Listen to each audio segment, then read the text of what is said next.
ইহুদিদের প্রত্যেকটা বাচ্চা তারা বিশ্বে ক্রিকেট খেলায় প্রতিযোগিতায় নামে না। আপনারা কি শুনেছেন যে ইহুদিরা ক্রিকেটে বিশ্ব চ্যাম্পিয়ন হয়েছে? বাংলাদেশ পাকিস্তান ক্রিকেট খেলে, সৌদি আরব ফুটবল খেলে, বিলিয়ন মিলিয়ন ডলার ব্যয় করছে এক একটা খেলোয়াড়ের পিছনে।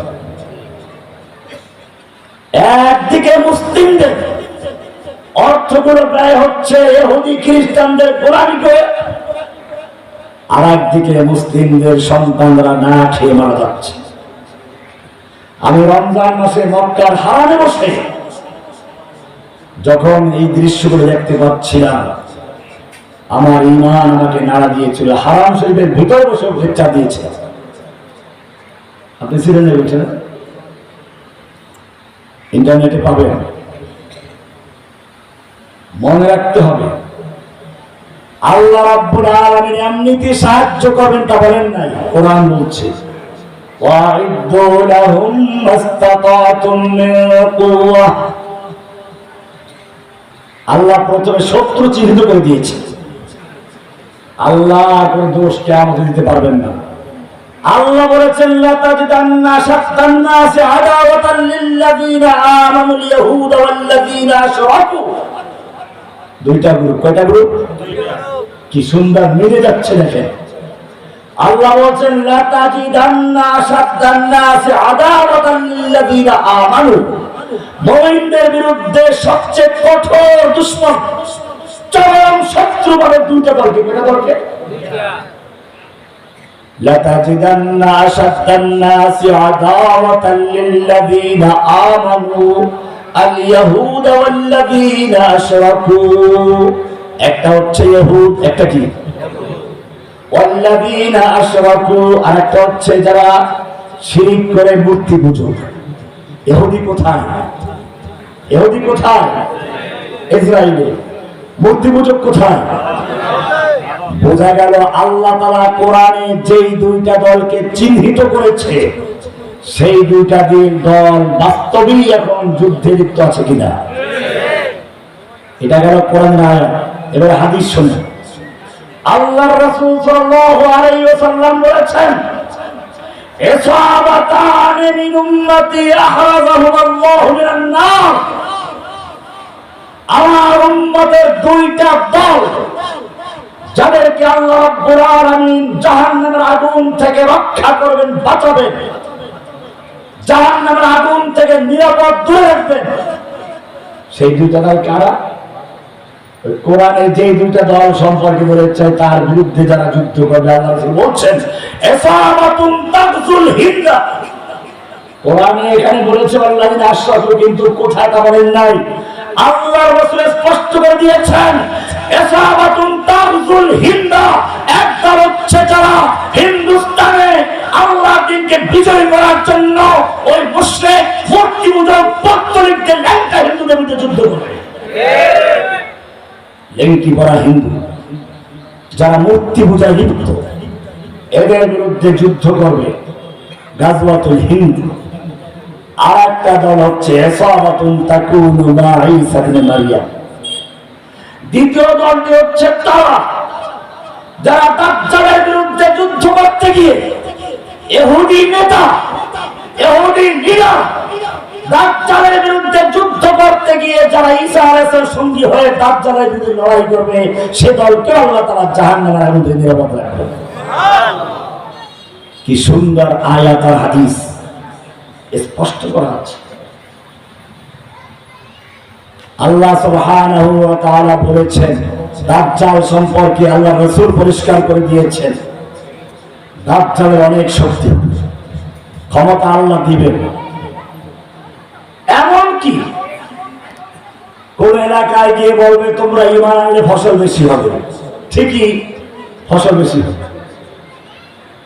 কাউকে বলবে যদি আমার প্রতি ঈমান আনো তাহলে তোমাকে জান্নাত দেওয়া হবে, এই যে জান্নাত দেখানো হবে। ঈমান না আনলে জাহান্নামে নিক্ষেপ করা হবে। সে সময় আজকে যারা দুশমনদের ভয়ে থরথর করে কাঁপে, আর ইসলামে অপব্যাখ্যা করে। মনে রাখবেন এই লোকগুলো দাজ্জাল আসতে বলে সব কিছু তাবিল করে ব্যাখ্যা করে, জিহাদের বিরুদ্ধে ব্যাখ্যা করে, এই মুহূর্তে দাজ্জাল অনুসরণ করা ছাড়া আর কোনো উপায় নেই। এটা আল্লাহ রাসূল বলেছেন। এবারে হাদিস থেকে শুনুন।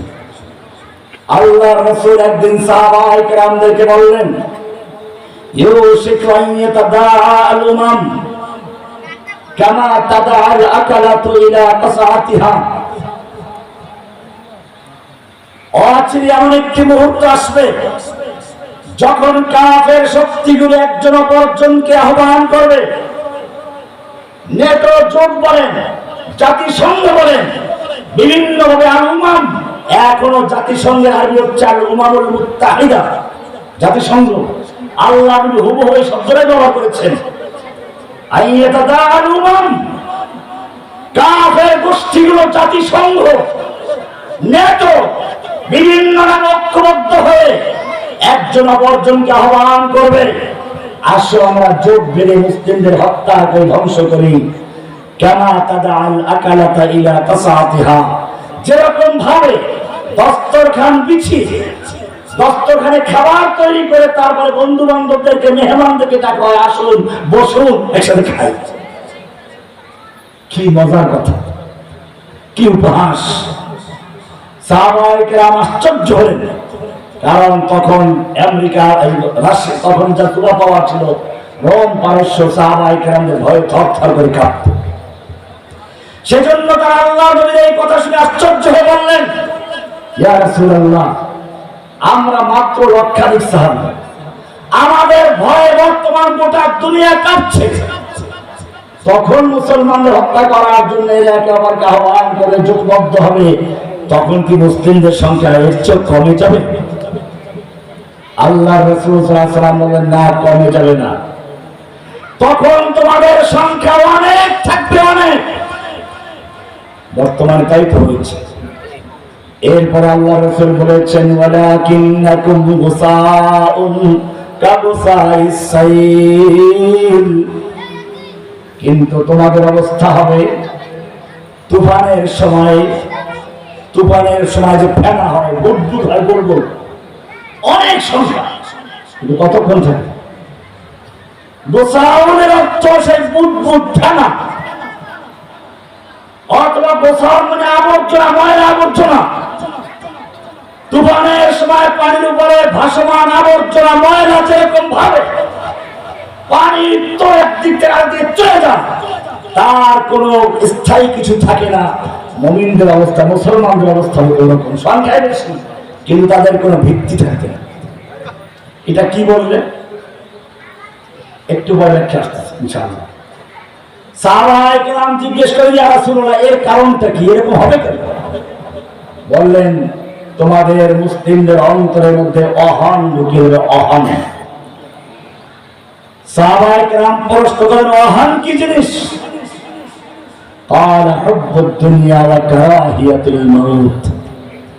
অহং হচ্ছে তোমাদের মুসলিমদের মধ্যে সম্পদ, দুনিয়া, ভালোবাসা, বাড়ি, গাড়ি, অর্থ, সম্পদ, এগুলোর ভালোবাসা অন্তরে জমে যাবে, আর আল্লাহর রাস্তায় জীবন দেওয়া, আল্লাহর পথে মৃত্যুবরণ করাকে ভয় পেয়ে তারা অপছন্দ করবে। মৃত্যু হয় যে পথে, সেই পথটাকেই তারা বিভিন্ন অপব্যাখ্যা করে।